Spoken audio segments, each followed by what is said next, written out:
Raksha Mantri Rajnath Singh says Indian coast is adequately guarded by the Navy. Addressing the media after attending Navy Commanders Conference, Rajnath Singh asserts that India has never been the aggressor, but its armed forces are capable of giving befitting reply to those who cast evil eye on us.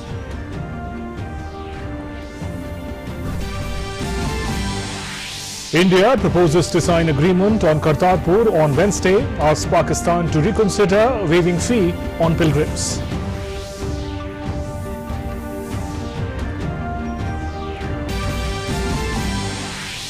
Over 90 heads of foreign missions in India visiting Golden Temple in Amritsar today.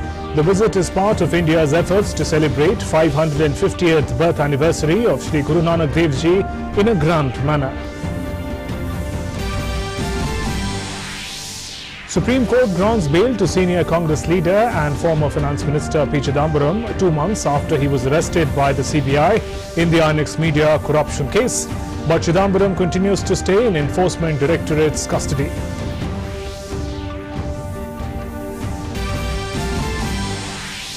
President Ramnath Kovind attends the enthronement ceremony of Japan's Emperor Naruhito in Tokyo. President also addresses the Indian community in Japan. President is in Japan in the second part of his two-nation visit.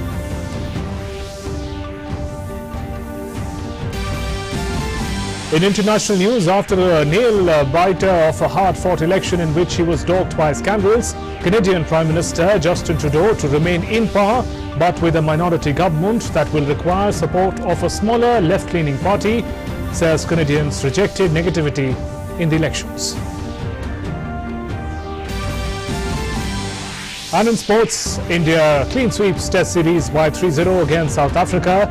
India wins Ranchi Test by an innings and 202 runs. Ranchi innings was powered by pacer Mohammad Shami and Umesh Yadav.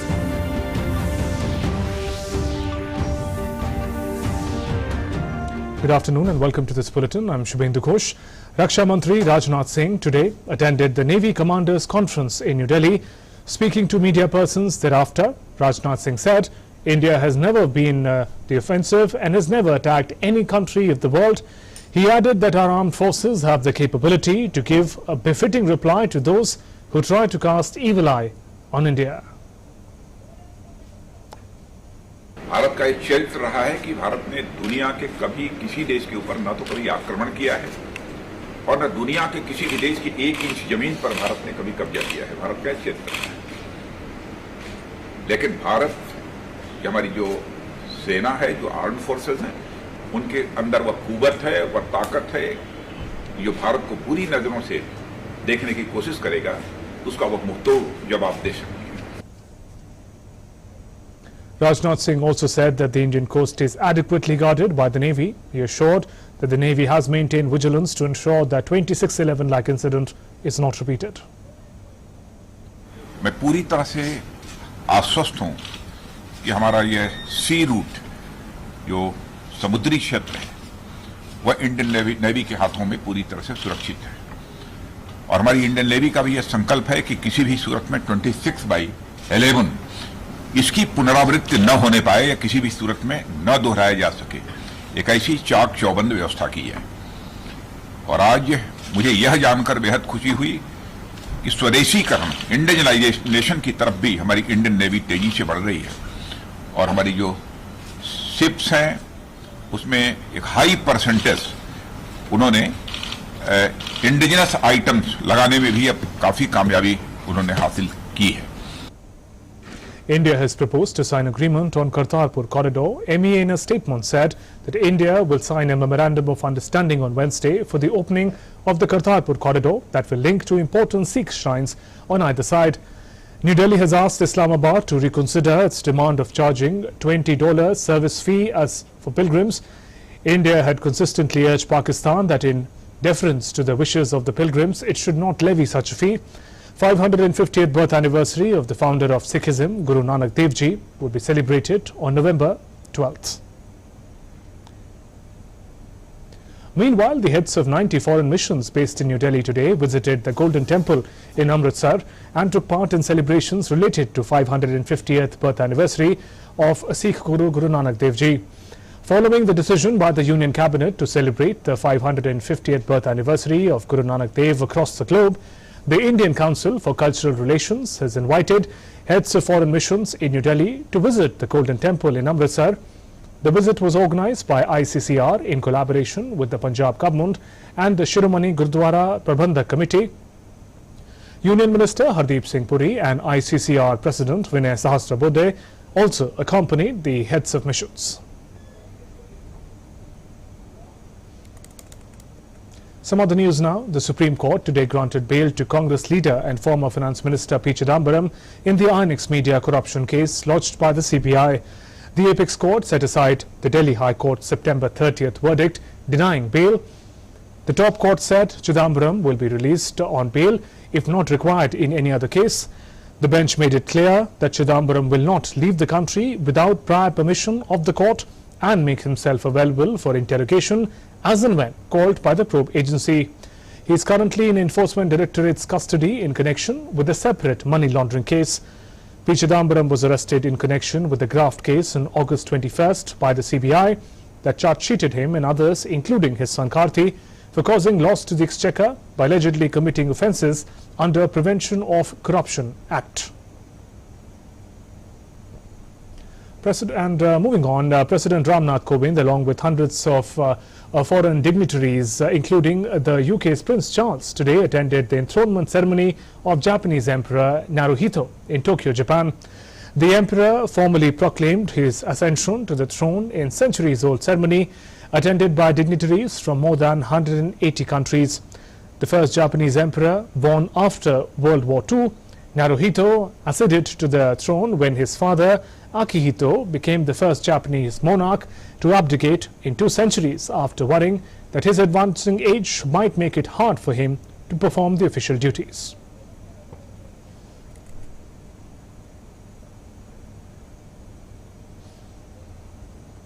And later, President Ramnath Kovind addressed the Indian community in Tokyo.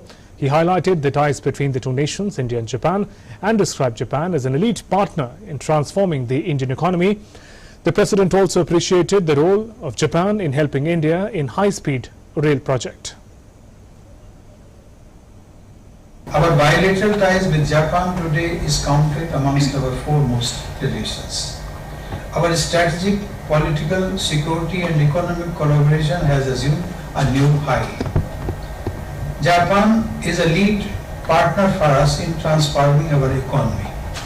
Their participation in the high-speed rail project from Mumbai to Ahmedabad is a symbol of our deep mutual trust and friendship. Nobel laureate Abhijit Banerjee today called on Prime Minister Narendra Modi in New Delhi and held a healthy and extensive interaction on various subjects. Banerjee, an Indian-born American professor at Massachusetts Institute of Technology, has won the Nobel in Economics jointly with his wife Esther Duflo and Michael Kremer for experimental approach to alleviating global poverty. On his part, Abhijit Banerjee said he was privileged to have met Prime Minister and called it a unique experience for him. He further said that PM is also trying to improve bureaucracy, which he called a very important thing for India. Really, it was a privilege to have this meeting with the PM. The PM was kind enough to give me quite a lot of time and to talk a lot about his way of thinking about India, which was quite unique because, you know, one hears about policies, but one rarely hears about the thinking behind it. And he talked about the way he sees governance in particular and why, some sense, maybe the mistrust of the people on the ground colors our governance and how it therefore creates structures of kind of elite control over the governance process, not a responsive government. And in that process, he also, I think, very nicely explained how he's trying to reform the bureaucracy to make it more responsive, to understand the ways in which people's views need to be taken into account, expose them more to the reality on the ground. And that, I thought, was, I think it's a very important point for India to create a bureaucracy that actually lives on the ground and gets its stimulus from how life is on the ground. And without that, we get an unresponsive government. So thank you, PM. That was a unique experience for me. Moving on, former Congress Rajya Sabha member from Karnataka, KC Ramamurthy, joined the BJP in presence of party's General Secretaries Bhupender Yadav and Arun Singh. Ramamurthy had resigned as a member of Rajya Sabha on October 16th. Addressing the media, Ramamurthy said he is inspired by a vision of Prime Minister Narendra Modi and wanted to work under his guidance. Depressed, not able to do what I wanted to do. I am sure that a proper platform has got me here, and I'll be able to certainly do something good for the country. After joining BJP, KC Ramamurthy met party's working president JP Nadda.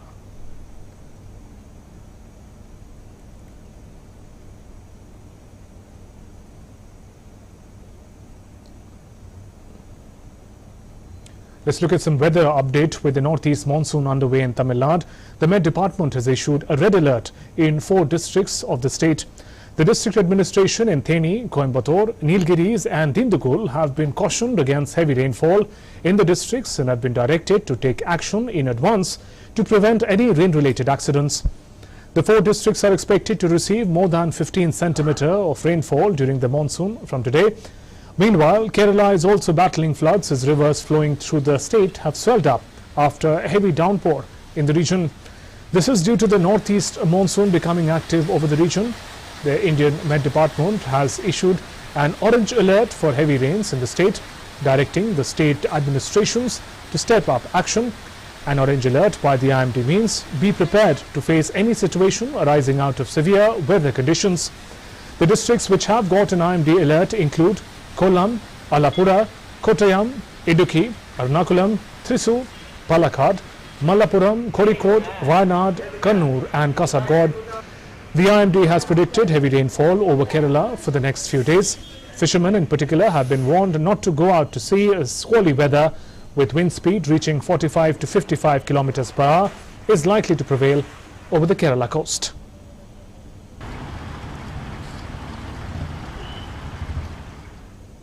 The Supreme Court today directed all the cases concerning regulation of social media to be transferred from various high courts to itself. The order was passed in the transfer petition filed by Facebook and WhatsApp seeking transfer of various pending cases to the Supreme Court. The court was informed that the state of Tamil Nadu is not opposed to the transfer of the case to the Supreme Court. The primary case concerning linkage of Aadhaar with social media and WhatsApp traceability is pending before the Madras High Court. The centre has sought time till January 15th next year for finalising social media norms to make intermediaries more liable and accountable. The Apex Court then fixed the next date for hearing for the last week of January 2020. Union Minister Dharmendra Pradhan visited shipbuilding complex of a shipyard in Russia where manufacturers manufacture various kinds of vessels including LNG carriers, offshore vessels, passenger ships. The Zvezda shipyard is poised to make a huge contribution in the development of Arctic shipping and developing shipping routes between Russia and India. On the occasion, Dharmendra Pradhan said that Far East Russia has vast mineral opportunities with the Russian government keen to partner with India, and the proposed joint projects are expected to further add strength to the time-tested bilateral friendship between the two countries. The minister also reviewed oil and gas projects being undertaken in the Russian Far East, including India-Russia joint collaborations.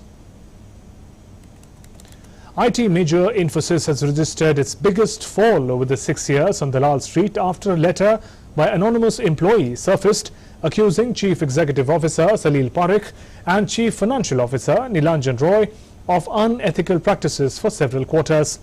Infosys will conduct an independent probe into allegations of unethical practices by its CEO to boost short-term revenue and profits.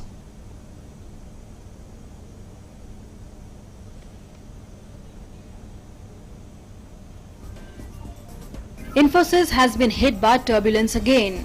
An anonymous group calling themselves Ethical Employees has alleged that the firm has been sprucing up its books to show better revenue and profit numbers. In a letter to the Infosys board and the US Securities Exchange Commission, they have targeted the CEO Salil Parekh with forcing the finance team to take a number of steps that go against standard accounting practices. They alleged irregularities in large deals like Verizon, ABN AMRO and a joint venture in Japan, saying revenue recognition was not as per accounting standards. The letter alleged that in the last quarter they were asked not to fully recognize costs like the visa cost to improve profits. The letter also alleged how important metrics in large deals and other financial information was suppressed as well.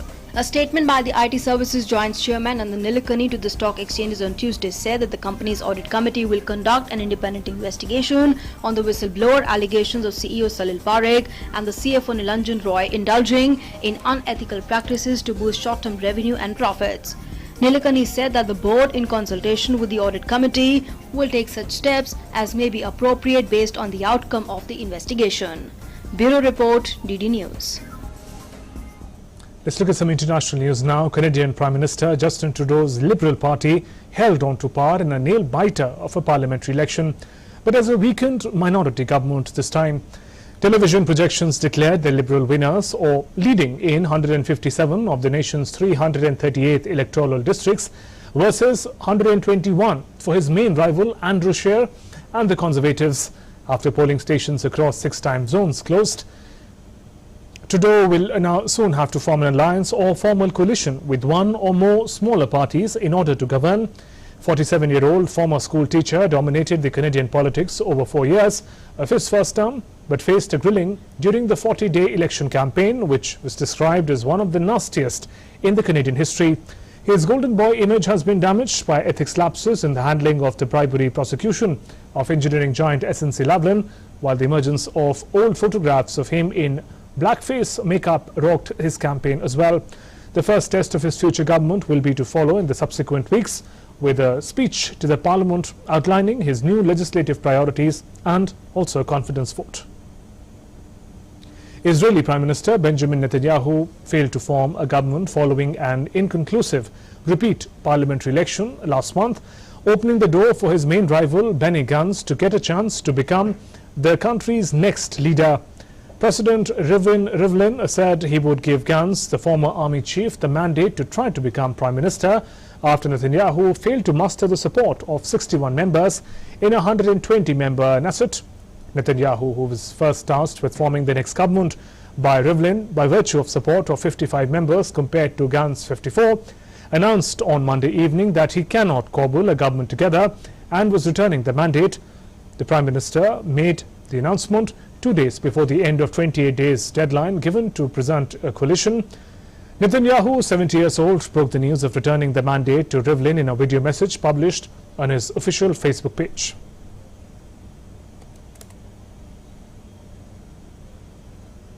And back home, movie buffs will have a treat at the 50th International Film Festival of India as IFFI announces to screen some of the best cinemas produced in the Hindi film industry. The open screening at Goa will feature classic comedies from Parosan to Andaz Apna Apna to big blockbuster, the recent ones, Gully Boy and Uri, The Surgical Strike. On the theme, The Joy of Cinema, a total of 14 movies will be screened at 2 venues. One is Jogos Park, Altino, and also the second one, Miramar Beach in Goa. The festival will run from 21st November to 27th November. Close to 250 films from various countries will be screened at the premier movie extravaganza. This year, Dada Sahab Phalke Award winner Amitabh Bachchan's selected 7 or 8 films will also be showcased at the movie gala.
And in cricket, India put on a superb performance in the third test against South Africa and Ranchi to complete a 3-0 series whitewash. India's 497 for 9 proved to be too much for South Africa, even over 2 innings, as they were knocked out for 162 and then for 133. The victory sees India maintain their perfect record in the World Test Championship, 5 wins out of as many matches.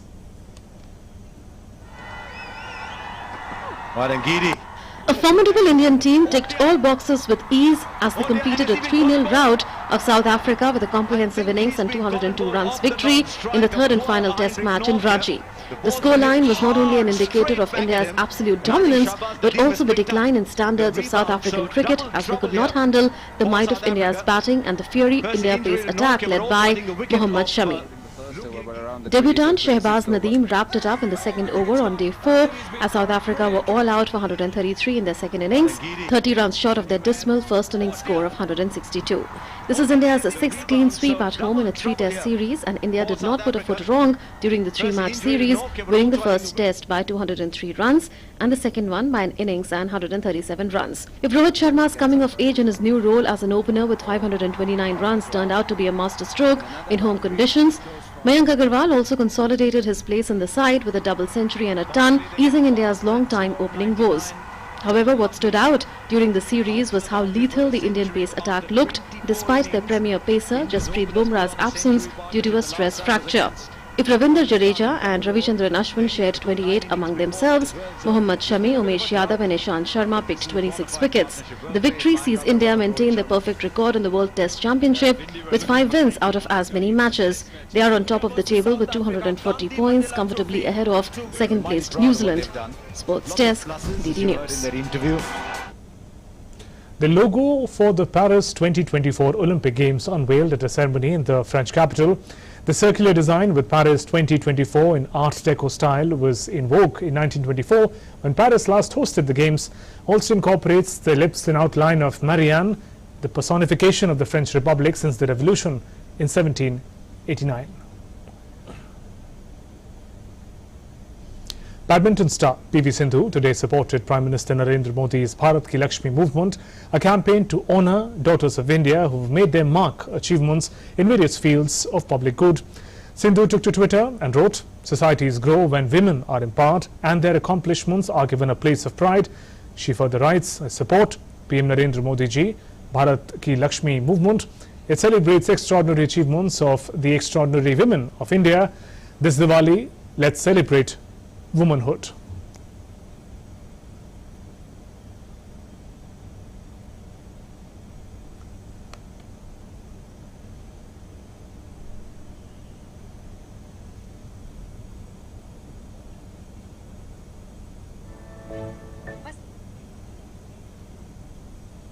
And Sindhu also shared a special video on the occasion. Take a look. बस एक आम सी जिंदगी जैसी सबकी होती है, वो बड़े बड़े सपने देखती, पर ये कभी नहीं सोचा था कि सपने देखने में और उनको जीने में कितना फर्क होता है। क्या मैं कर पाऊंगी? सबको कैसे समझाऊंगी? सवाल तो कई थे और चुनौतियां भी कम नहीं थी, बस इरादे ही थे जो आसमान छू रहे थे। और हार मानना वो तो उसने कभी सीखा ही नहीं था, बस मान लो ठान ली थी कि कुछ करके दिखाना है। आसान नहीं था देश के भविष्य की उम्मीदों पर खरा उतर, उनके साहस को स्नेह से बढ़ाना, पूरे भारत में नई उमंग के दीप जलाना। कहते हैं कि एक लक्ष्मी अपने घर में समृद्धि और सुख लाती है, लेकिन सिंधु ताई जैसे देश की बेटियां पूरे भारत का नाम रोशन करती है।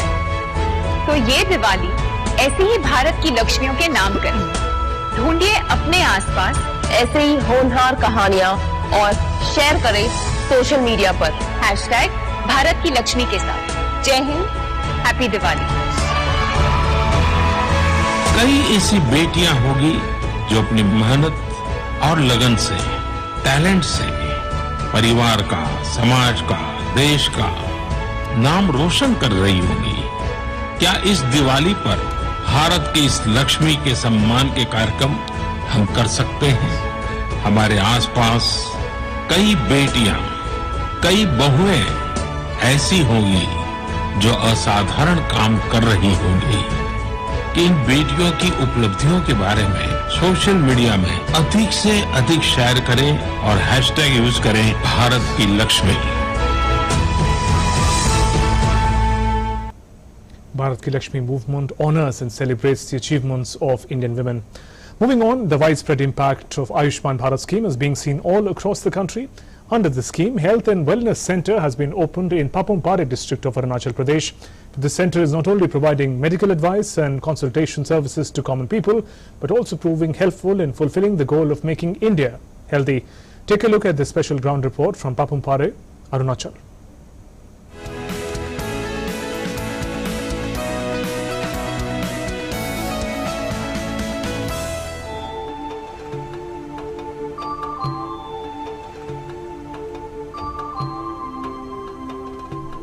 In Arunachal Pradesh's Papumpare district, people are getting their checkups done at the Health and Wellness Center, especially women who are visiting these centers with their newborns, as these centers also provide vaccination facilities for children. Pasang, a resident of Papumpare, says that earlier she had to travel very far to get checkups and tests done, but with the opening of the Health and Wellness Center, better health related services are now available near her home. हम लोग का यहाँ में medical खोल के हम लोग के लिए बहुत अच्छा हो गया। पहले तो हम लोग नालागन ईटानगर जाता था, कभी कभी दवाई लेने के लिए भी पैसा नहीं है, बाहर जाने के लिए भी पैसा नहीं। यहाँ में आके हम लोग के लिए अच्छा हो गया, मेडिकल भी सामने हो गया, दवाई भी आगे तरह यहाँ में मिल रही फ्री में भी। At the Papumpare Health and Wellness Center, along with health checkup facility, pharmacy facility is also available. Now people don't have to travel far to buy medicines. Medical का भी बीमार संभर होने से दवाई फ्री भी दे देता है और गवर्नमेंट डॉक्टर और भी अच्छा कर देने से हो जाएगा ना। With the Ayushman Bharat scheme, remote areas of the country are also now getting easy and timely services of expert doctors, and people don't have to get worried trying to get medical facilities. This has brought about a revolutionary change in the country's health sector. Bureau Report, DD News.